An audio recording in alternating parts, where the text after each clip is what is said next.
एक बोतल नल का पानी पी लो। यह छोटी आदत उसकी जान बचाने में सफल रही। उस रात डेजी ने पीना खत्म किया और वापस जाने ही वाली थी जब अचानक पीछे से अजीब आवाज आई। लेकिन जब वह नीचे देखने गई तो घर में एक बड़ा बाघ देखकर डर गई। डेजी वहीं रुक गई। उसने कोई आवाज नहीं की। डर था कि वह नीचे के जानवर को सचेत कर देगी। वह धीरे से अपने कमरे में गई और दरवाजा बंद कर दिया।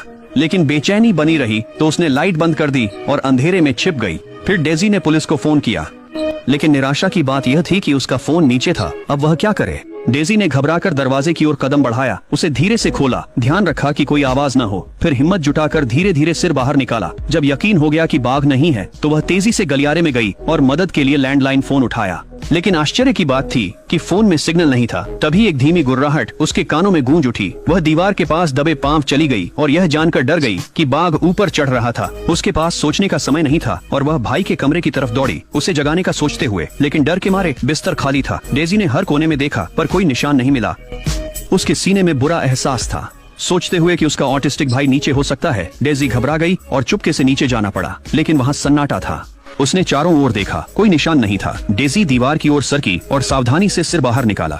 जब उसे यकीन हो गया कि सब ठीक है, उसने हिम्मत कर तेजी से कपड़े धोने के कमरे में गई। फिर वह बेतहाशा ढूंढने लगी। जल्दी ही उसे एक जेब में फोन मिल गया। डेजी ने फटाफट मदद के लिए डायल किया पर निराशा हुई। आज फोन में सिग्नल नहीं था। उसने बहुत कोशिश की पर कोई जवाब नहीं मिला। डेजी असमंजस में थी।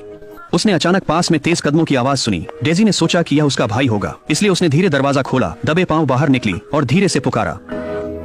लेकिन किसने सोचा था कि वह छोटी आवाज उसके भाई को नहीं बुलाएगी। इसने बाघ को खींच लिया। डेजी डर गई। वह जान बचाने दौड़ी। दरवाजा खोलने की कोशिश में वह जम गई। निराशा ने उसका दिल भर दिया। वह मुड़ी और दूसरे दरवाजे की ओर भागी, लेकिन देखा कि वह भी बंद था। डेजी निराश हो गई। उसने डर निकालने के लिए खुद को बोर्ड्स पर पटक दिया, लेकिन चाहे जितना भी प्रयास किया, दरवाजा हिला तक नहीं। इसके बजाय उसने बाघ का ध्यान खींचा। डेजी ने दहाड़ सुनी और तुरंत रसोई में छिपी। फिर खिड़की से भागने की उम्मीद में काउंटर पर चढ़ गई, लेकिन आश्चर्य से उसे तख्तों में दरार दिखी। डेजी ने लोहे का टुकड़ा उठाया और खिड़की पर मारने लगी। जैसे ही वह तोड़ने वाली थी, दरवाजा अचानक जोर से हिलने लगा, जैसे वह कभी भी खुल जाएगा।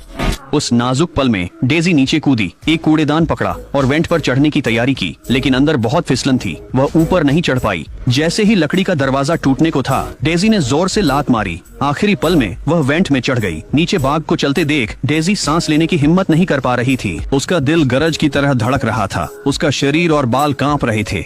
लेकिन और भी बुरा यह हुआ कि 2 घंटे बीत गए और बाघ अभी भी नहीं गया। इतने समय तक टिके रहने के बाद डेजी की ताकत घटने लगी थी। पसीना बेकाबू होकर टपकने लगा। उसके अंग कांप रहे थे। वह हार मानने वाली थी।